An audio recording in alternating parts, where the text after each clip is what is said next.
ஆட்சி கூட்டணியில் பாஜகவுடன் நிதிஷ்குமார் இணைந்து இருந்தாலும் கொள்கை ரீதியில் எந்த மாற்றமும் இல்லாமல் செயல்படுகிறார் என்று நெல்லையில் ஐக்கிய ஜனதா தள தமிழ் மாநில தலைவர் மணிநந்தன் பேட்டியளித்துள்ளார். தமிழகத்தில் உள்ள மாவட்ட வாரியாக ஐக்கிய ஜனதா தள உறுப்பினர்கள் மற்றும் நிர்வாகிகளை சந்திக்கும் நிகழ்ச்சி நடைபெற்று வருகிறது. அந்த வகையில் நெல்லை மாவட்ட நிர்வாகிகள் ஆலோசனைக் கூட்டம் மாவட்ட தலைவர் சோமசுந்தரம் தலைமையில் நெல்லை சந்திப்பில் உள்ள தனியார் தங்கும் விடுதியில் நடைபெற்றது. இதில் ஐக்கிய ஜனதா தள கட்சியின் தமிழ் மாநில தலைவர் மணிநந்தன் கலந்து கொண்டு நிர்வாகிகளுக்கு ஆலோசனைகளை வழங்கினார்.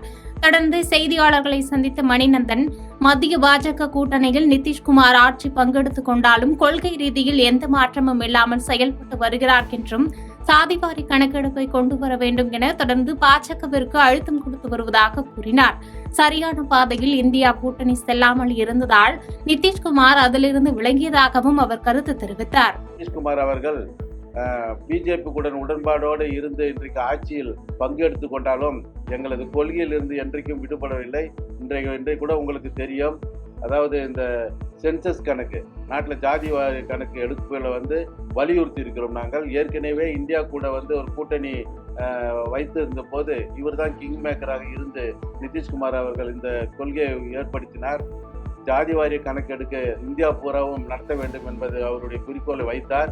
அதை காங்கிரஸ்காரர்களும் ஏற்றுக்கொண்டார்கள். ஆனால் அதை இம்ப்ளிமெண்ட் பண்ணுவதற்கு பின்தங்கினார்கள்.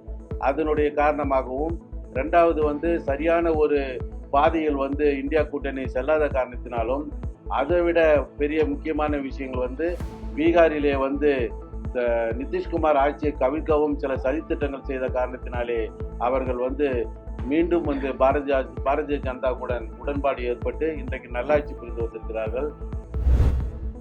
முருகன் பெயரால் மாநாட்டை நடத்திவிட்டு தமிழ் பண்பாட்டு மாநாடு என உதயநிதி ஸ்டாலின் பேசுவது இந்து மதத்தின் மீது தொடுக்கும் தாக்குதல் என நெல்லையில் பாஜக மூத்த தலைவர் எச். ராஜா பேட்டியளித்துள்ளார். நெல்லையில் நடைபெற்ற நிகழ்ச்சி ஒன்றில் கலந்து கொள்வதற்காக வருகை தந்த பாஜக மூத்த தலைவர் எச். ராஜா செய்தியாளர்களை சந்தித்தார். அப்போது பேசிய அவர், இந்து மாநாட்டில் இந்து மக்களுக்கு எதிரான கருத்துக்களை பேசுவது வன்மையாக கண்டிக்கத்தக்கது. முருகன் மாநாட்டில் கடவுளின் விக்கிரகம் இருக்கும் இடத்தில் அமைச்சர் சக்கரபாணி, அறநிலையத்துறை அதிகாரிகள் காலணி அணிந்து சென்றது கண்டிக்கத்தக்கது என்று தெரிவித்தார்.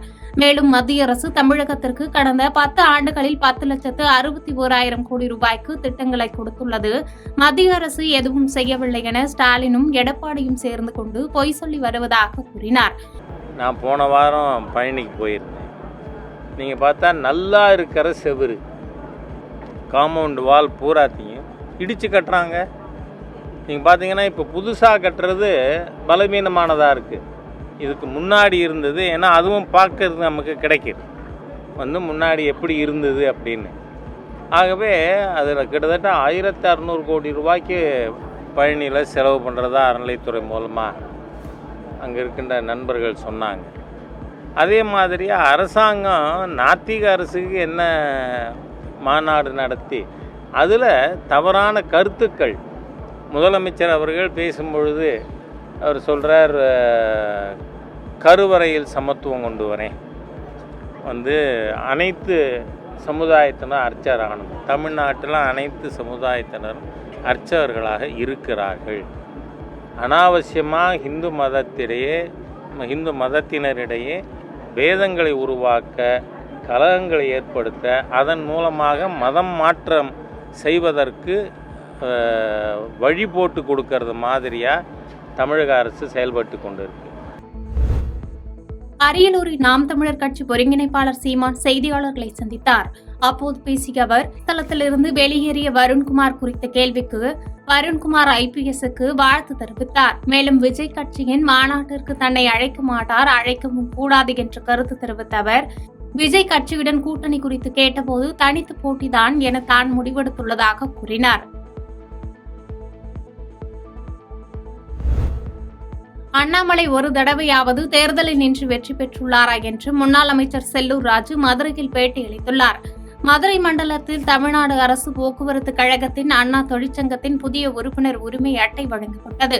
இதில் கலந்து கொண்ட முன்னாள் அமைச்சர் செல்லூர் ராஜு செய்தியாளர்களை சந்தித்தார். அப்போது அதிமுக ஆட்சி காலத்தில் எடப்பாடி பழனிசாமி ஆட்சியில் எத்தனையோ புயல்கள், வறட்சிகளை சமாளித்து சிறப்பாக அதிமுக செயல்படுத்தியது. தற்போது உள்ள திமுக ஆட்சியில் 2 புயல்களுக்கு கூட தாங்க முடியவில்லை என்றும் 3 முறை ஒரே தொகுதியில் நின்று சட்டமன்ற உறுப்பினராக ஆகியுள்ளேன். அண்ணாமலை ஒரு தடவையாவது தேர்தலில் நின்று வெற்றி பெற்றுள்ளாரா என்று கேள்வி எழுப்பினார். கலைஞரின் 100 ரூபாய் நாணயத்தை 10,000 ரூபாய்க்கு விற்கிறது திமுக அரசு என்று குற்றம் சாட்டிய செல்லூர் ராஜு, நடிகர் ரஜினி சந்தர்ப்ப சூழ்நிலைக்காக கருணாநிதி பற்றி புகழ்ந்து பேசி வருவதாக கூறினார். நான் சொன்னது சரியா இருக்கா அண்ணா தம்பி? நீ ஊடகங்க அவர் கத்துக்குட்டி அரசியல கத்துக்குட்டின்றது நீண்டு நிரூபிச்சிருக்காரா? நான் 10 வருஷம் அமைச்சரா இருக்கேன். ஊருக்கும் உறவுக்கும் தெரிந்த இந்த செல்லூர் ராஜா அமைச்சராக்கி 10 ஆண்டுகள் அமைச்சரா இருந்திருக்கேன். எல்லா நாட்டுக்கும் போயிருக்கேன் அழைப்பின் பேர்ல. முதல்ல மத்திய அரசு நடவடிக்கை எடுத்திருக்கணும். 100 ரூபாய் நாணயத்தை 10,000 ரூபாய்க்கு விற்கிறாங்களே, அறிவாலயத்துல 10,000 ரூபாய் விற்கிறாங்க. பிளாக் மார்க்கெட்ல தலைவர் படத்துக்கு பிளாக் மார்க்கெட்ல டிக்கெட் வாங்குற மாதிரி அவர் அந்த இடத்துக்கு அந்த மாதிரி பேசுறாருங்க. வேற ஒண்ணு, ரஜினி அவர் உண்மையா போகணும்னா இதே சிவாஜி படத்தை சொல்லியிருக்காரு. ஏன் சுட்டி காட்டுறாரு? சிவாஜி படம் ரிலீஸுக்கு முதல்லயே அந்த ரைட்ஸை சன் டிவிக்கு கொடுக்கலன்னு உடனடியாக அதை என்ன செஞ்சிட்டாங்க, ஏவிஎம் ப்ரொடக்ஷன் தான் தயாரிச்சது. அதை என்ன செஞ்சா சிடி தான் வெளியே வரும், சிடியா வெளியிட்டாங்க.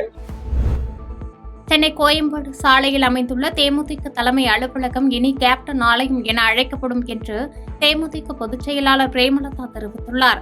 தேமுதிக நிறுவனரும் தமிழக சட்டப்பேரவை முன்னாள் எதிர்க்கட்சித் தலைவருமான மறைந்த விஜயகாந்தின் 72வது ஆண்டு பிறந்தநாள் நேற்று கொண்டாடப்பட்டது. இதைத் தொடர்ந்து செய்தியாளர்களிடம் பேசிய பிரேமலதா, விஜயகாந்த் தேமுதிக தலைமை அலுவலகத்தின் பெயர் கேப்டன் ஆலயம் என அழைக்கப்படும் எனவும் புதிதாக கேப்டன் யூடியூப் சேனல் ஒன்றும் தொடங்கப்பட உள்ளதாக கூறினார்.